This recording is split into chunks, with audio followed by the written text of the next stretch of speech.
Colorado is an absolute beautiful place to live. It's active and it really is booming with opportunity. But what does it really cost to live here in Colorado in 2025? These numbers might shock you. In fact, I had a client reach out to me on this channel and they moved from Texas to Colorado last year and they're already considering a move back to Texas. And one of the big reasons is cost of living. Be sure to stay to the end of the video and I'll tell you exactly what they told me. One of the big costs that they didn't expect absolutely blew my mind.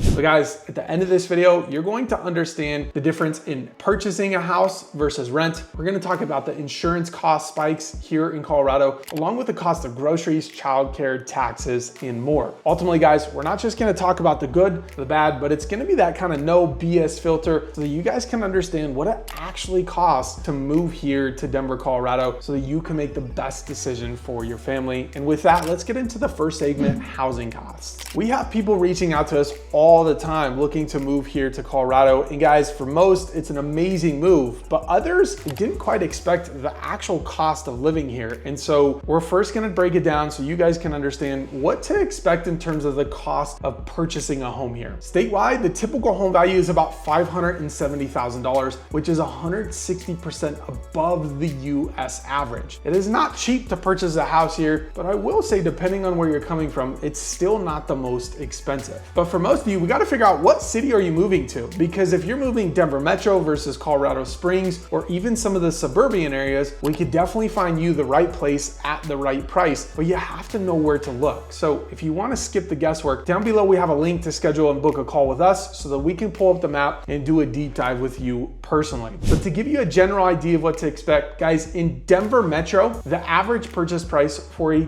single family detached house, not a townhome or a condo, is going to be right around that $700,000 mark. Now there's a big difference when you go just south to Colorado Springs, where the average sales price for a home is $470,000 to $480,000. Now guys, over the years, Colorado Springs home prices have gone up, but overall, if you want the Colorado lifestyle, you don't need to be around the Denver Metroplex, then Colorado Springs might be the best kept secret. Now I'm gonna take you from south, we're gonna drive up past Denver and we're gonna go all the way to Fort Collins, which is kind of that middle ground between Colorado Springs and Denver in terms of pricing, where on average, you can find a house between $540,000 to $560,000. Now again, depending on where you're at in each city will drive your price up or down, but overall, that's what you can expect in these different areas. Now, for those of you looking to rent a house, maybe you wanna fill the city out before you move here, the average rental for Denver is gonna be $3,000 for a 3-bedroom. For Colorado Springs, you're at $2,200, and for Fort Collins, you're at $2,500.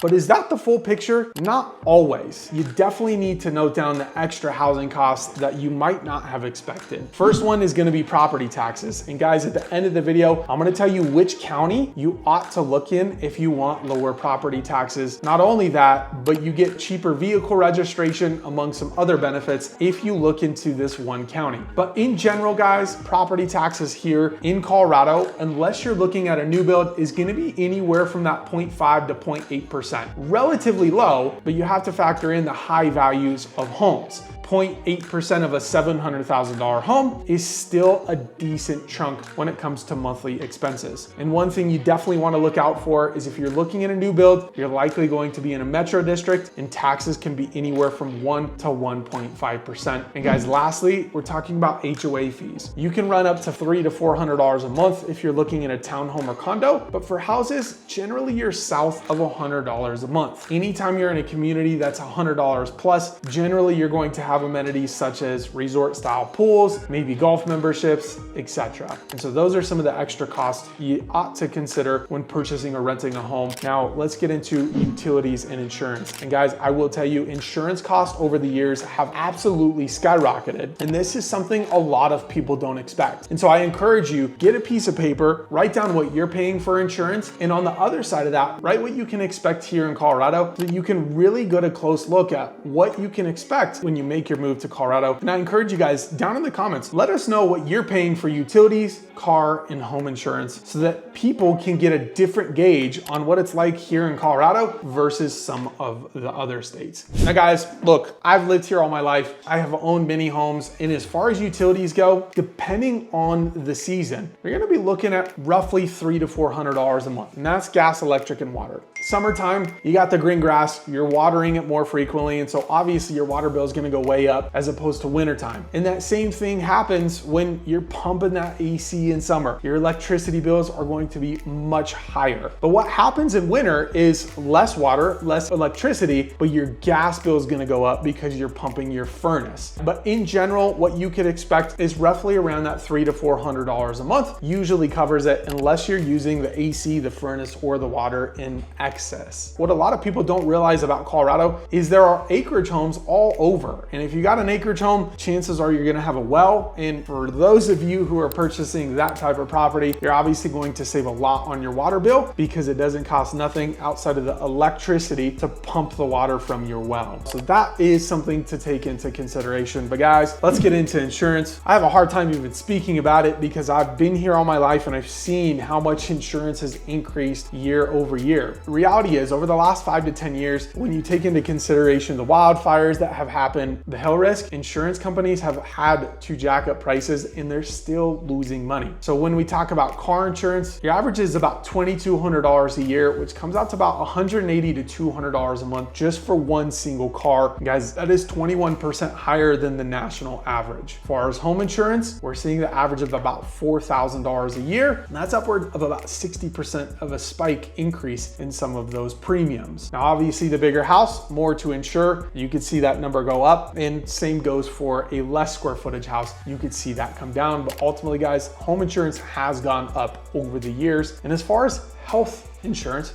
we're seeing about $380 to $400 per person. So let us know, how does that compare to what you guys are seeing in your market down below in the comments? And now guys, for my favorite segment, we're going to get into the everyday living costs that a lot of people don't know or expect. And this is what you're really here for. Like when I moved to Colorado, what are we gonna be spending on groceries and gas and dining out? What does it cost to upkeep your current lifestyle? All right guys, in this segment, we're gonna kind of rapid fire, and I've got my video editors, they're creating a list for you so that you can just screenshot and compare that to what you guys are actually paying. Because ultimately, when you guys are thinking about making a move here to Colorado, you need to know what the difference is going to be so that you don't move here and you're in shock at the different levels of cost, especially if you're coming from a less expensive market. So first up, we've got groceries. Guys, I've got a family of 4. I'm not gonna tell you what Google tells you. I'm gonna tell you what we're actually spending. And guys, we cook at home a lot, okay? And for our grocery bill on a weekly basis, we're right around that $275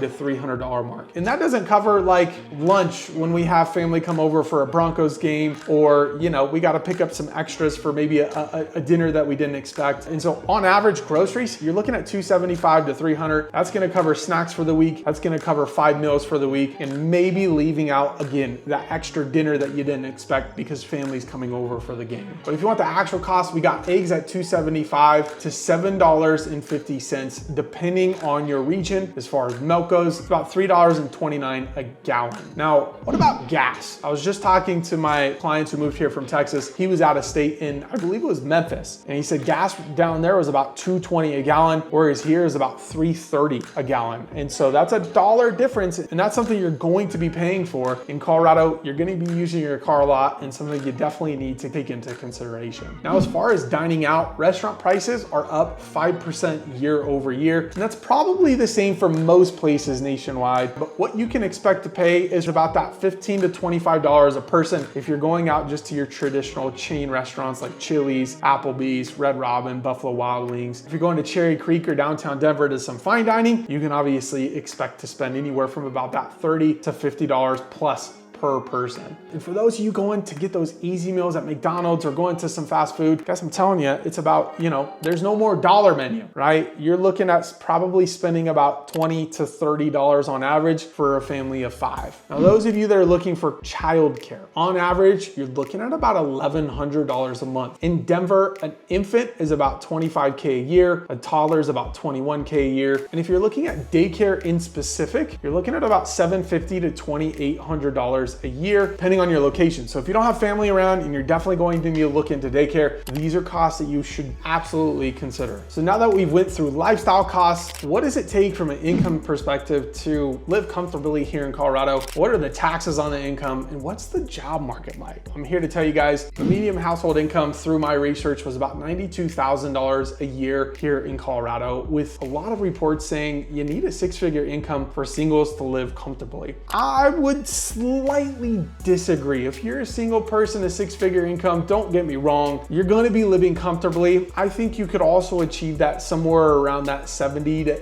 $80,000 range. But for a family, it's likely you're going to be needing a 6-figure income to live comfortably as a family here in Colorado, unless, again, you go into some of those more approachable markets like a Colorado Springs or some of the suburban areas. Now, as far as taxes, guys, Colorado does have state income tax. It's a flat income tax of 4%, reduced from 4.4% last year. As far as sales tax go, you could be anywhere about 2.9 to 11%. And this means that if you're shopping at a shopping center in a suburban area compared to downtown Denver or a different suburban area, your sales taxes on the same product can be different. And I'm talking 11% versus 3%. And again, all of these things tend to add up. And we touched on property taxes. And here's where I give you guys that little secret. If you want cheaper sales tax, property tax, vehicle registration, you're going to want to look into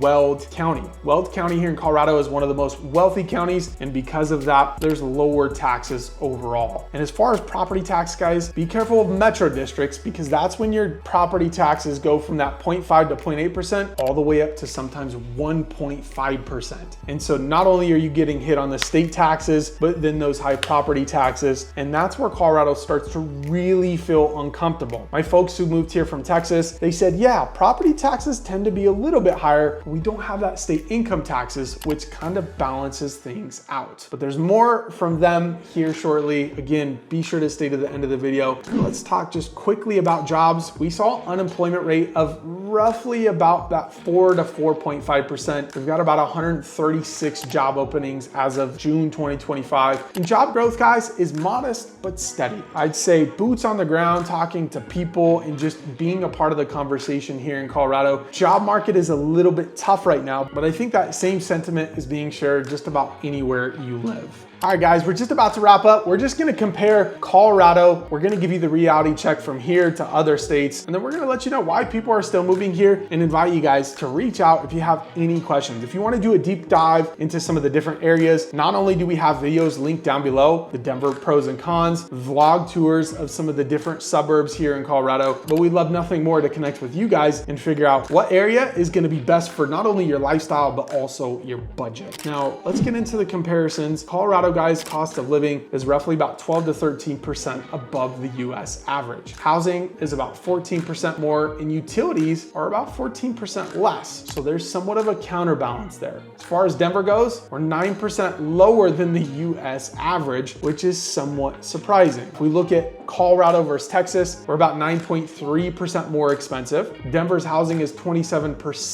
pricier than Dallas. But let's look at Arizona and California. For Arizona, we're about 12% pricier than Arizona and 31% higher prices than Phoenix. Again, depends on where you're at. I know the suburban areas, I know the different cities in town where we want to look if you're looking at more of an affordable pricing. And then for some of you luxury buyers, I know exactly where to put you for your type of lifestyle and price of home. So for those of you Californians, Colorado's 9% cheaper overall, much lower in childcare, housing, restaurants. And so if you're coming from California, you guys are actually moving into a much less expensive market. Your dollar is going to go further and you're going to have a heck of a time moving to Colorado. Before we get into what my friends from Texas are saying about cost of living, why are people still moving here? Even though it's more expensive than most markets, ultimately, guys, we have a really strong job market. We have a diverse economic pool. We have aerospace to engineering manufacturing to oil and gas. We have one of the most diverse economic footprints of most states out there. And so that's number one. Next up, something of course you could guess, mountains and outdoor recreation. It's gotten busier, and we talk about this in our pro and cons video, but ultimately, guys, we have the Rocky Mountains. They're absolutely stunning. They're beautiful. And there's no doubt here in Colorado, most people live a healthy and active lifestyle because of that. And so that brings me to my next bullet point of, like, we do have a relatively high quality of life here. We have the 4 seasons. The sun is always out. Guys, we call it the Sunshine State for a reason. You're going to get plenty of it. And the weather, from my perspective, is one of the biggest pros you get when moving to Colorado. And ultimately, guys, people just find it worth the premium. There's a reason prices are high in Colorado. The secret is out. Colorado is an amazing place to live, but you also have to consider it is an expensive place to live relative to a lot of other states here in the nation. So guys, with that, before we wrap out, what did my Texas people say? Well, I'm here to tell you guys, one of the things that blew my mind is in Texas, to register their cars, it's roughly about 50 to 75 bucks per vehicle. Whereas Colorado, they paid almost 10 times that